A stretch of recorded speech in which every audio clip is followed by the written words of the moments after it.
Nigeria refused to sell petroleum to Aliko Dangote. This is shocking, fellas. I'm sure you've heard about this. Aliko Dangote, this man, the richest black man alive, one of the most prominent businessmen ever. He's really putting Nigeria on the map, somebody many people look up to. So the Nigerian government has refused to sell brute petroleum to Aliko Dangote. Aliko Dangote has opened a refinery, petroleum refinery. Let's quickly get on context. What is a refinery? A refinery, obviously, to create petroleum. I know in America you call it gas, okay? Gas for the car, petroleum. Some people call it petrol. You know, it really depends on where you find yourself in the world. So normally, when you get petrol or oil or whatever you call gas in the very beginning as a brute product, it looks like mud. It looks black, just like mud. It's just like mud. It has to go through processes, like chemical processes, to be exchanged so they can pull out various different products from that. So from that muddy looking thing, they can pull many other things that can be sold in the market. The crude oil is transformed and refined into products such as gasoline or petrol, diesel fuel, asphalt base, fuel oil, heating oil, kerosene, liquefied petroleum gas, and many other things. So what normally happens, like in many African nations, they will sell brute product, whether it is petroleum, gold, cobalt, uranium, diamonds, copper, lithium, even wood. They will sell as a brute product, just the way it was created by God. They will sell it that way to external companies, to European companies, to American companies. Then what's going to happen next? They are going to transform those products. They're going to refine the product. And once the product is refined, they are going to resell to Africans. So basically, Nigeria has petroleum or crude oil, but Nigeria does not produce crude oil for Nigerian cars. Nigeria has to sell its oil in many other different countries with private companies like Exo, Total, Shell, Elf, and many other institutions. They're going to go with the product in their country. They will refine the product, create what we call petrol in some countries and gas in America, and resell it to African nations, resell it to Nigeria. That's when Nigeria rebuy what it just sold you at a very high price to sell to the people. So before the Nigerian people get their petroleum or get their petrol or their gas from the gas station, Nigeria has to sell the crude oil to various different American and European countries. Those European countries will transform this product and resell to Nigerians. And this has happened to most of the things Africa has to produce. You always hear people say Africa is a very rich continent. Yeah, it is rich in terms of availability. But is it rich here in terms of productivity? I mean, you may have something very important, something really crucial, but you don't know what to do with it. Like, what are you going to do with the gold if you don't know how to treat the gold, or you don't know how to mix the gold? What are you going to do with uranium, copper, if you don't know what to do with it? You don't have the technology. Unfortunately, it seems like many African countries do not focus on creating, on acquiring the technology so they can be producer. They just want to be buyers of things they actually possess. I'm going to give you another stupid example. Some African countries, including Cameroon, will sell timber to Dubai. Timber. So the big trees leave Cameroon, they go to Dubai. And what does Dubai do? Dubai will process the wood, transform it, create high-class flagship furniture, and resell to the Africans. So the Africans have timber, but they don't have the technology, or choose not to have the technology, choose not to invest into the technology, and buy furniture built from timber they had sold to the people at a very high price. So Africa is always a loser. Now, Aliko Dangote of Nigeria has come up with an idea. He says enough of Nigeria selling its crude product to European and American countries so they can resell to Nigeria those products. Let me come up with something. Let me come up with a plan. How about I build the massive refinery in Nigeria? How about I build something that has never been done in the past? Aliko Dangote invested in that. They put down $20 billion. Yes, this man is very rich, okay? His personal wealth is estimated around $12 billion. But they have put down on this project about $20 billion to build the biggest refinery ever built in Africa. Biggest ever. And many African nations have tried to build refinery, and I'm talking government. The Nigerian government has failed to build a refinery as big as what Dangote has built. The government has failed to build a refinery because obviously stealing money, corruption, yeah, that's what they do. That's what happens normally in many African nations. Incapacity to get a project from the beginning to the end without having anybody stealing money or derouting what's supposed to be the resources of the project. Now, Dangote as a private company has built the biggest refinery. I mean, when you hear that, what do Nigerians supposed to feel? What does the president supposed to feel when a gentleman, a private investor, decides to build something as massive as this, what the government has not been able to do? You would expect them to be happy, saying, hey, we have our countryman who has uptaken the task of building a refinery for the country. Now, our country, Nigeria, will not have to export the oil anymore before getting the petrol for our cars. Now, what have they done? They waited until he finished his project, okay? The project was completely completed, ready to produce. So now they just needed crude oil from the country. So they can now start supplying to the petrol station or gas station, depending on how you call it. Do you know what the Nigerian government has done? They have refused to supply Aliko Dangote with the crude oil. Absolutely shocking, fellas.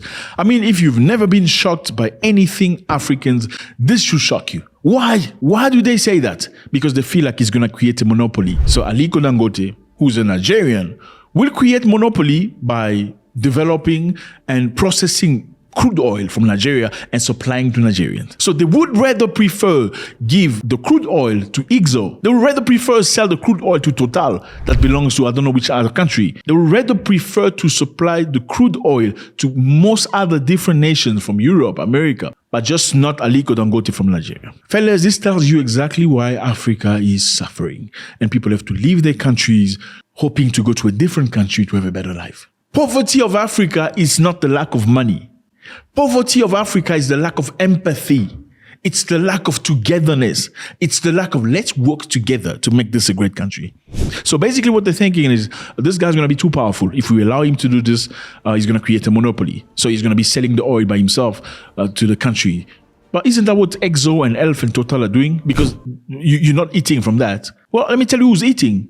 There are some people eating from their table. Yes, people in power are eating from their table.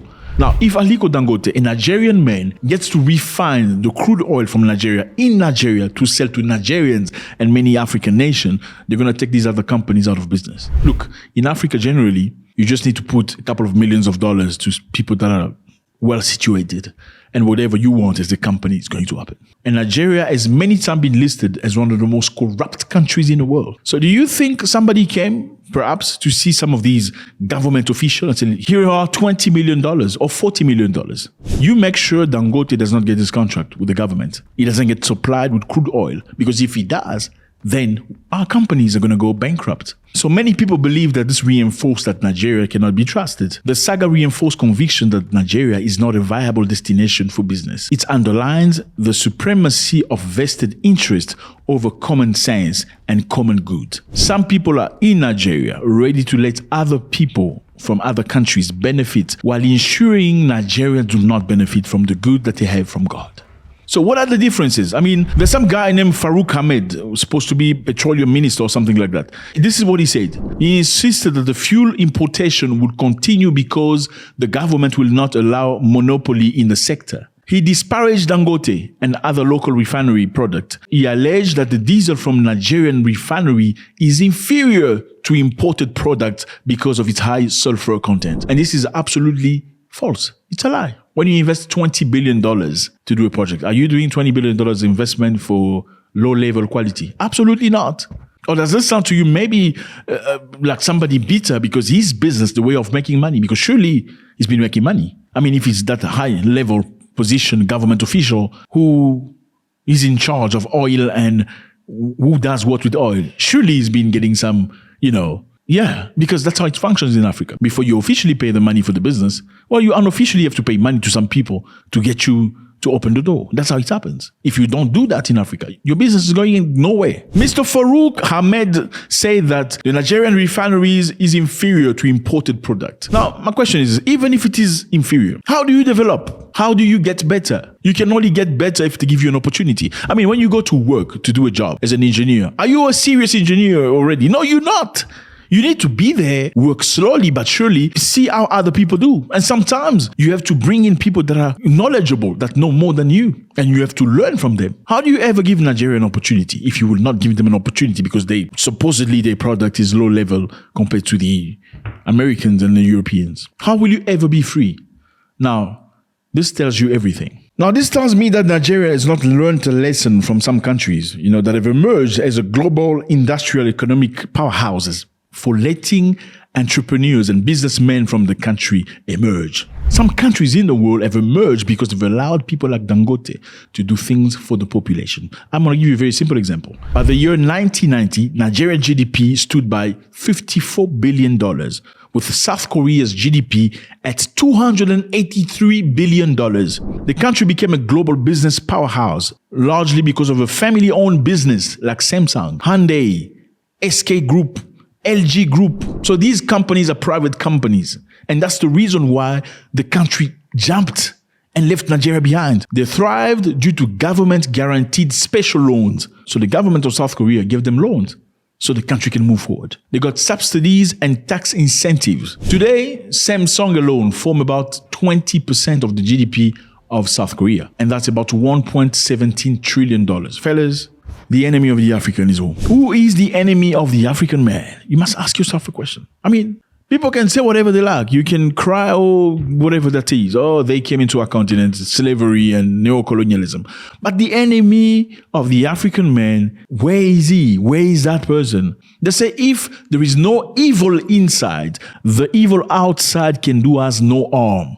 So in order for us to be healed, to be hurt, to be touched, to be reached, to be subjugated, there must be something wrong with us from the inside. Why do you have issues seeing another African do good? Even if the quality is not as good as, no company does great at the first shot. You need to give them an opportunity. When you send your child to school, do they know already what they have to study? No, they don't. They need to learn progressively to become a decent human being. That's how you become a president. You go to school, primary school, secondary school, university, then you make it in life. You can't say, no, you're not good because you don't know 7 times 7. No, he's going to learn. There's more to that. Let me know how you feel about this. Africa as an issue, because Africans do not like to see other Africans move forward. You would rather see everybody in poverty, but you don't want one person to emerge and look good because you feel like he's going to have monopoly. No, there already is monopoly of external companies that control Nigeria. God bless.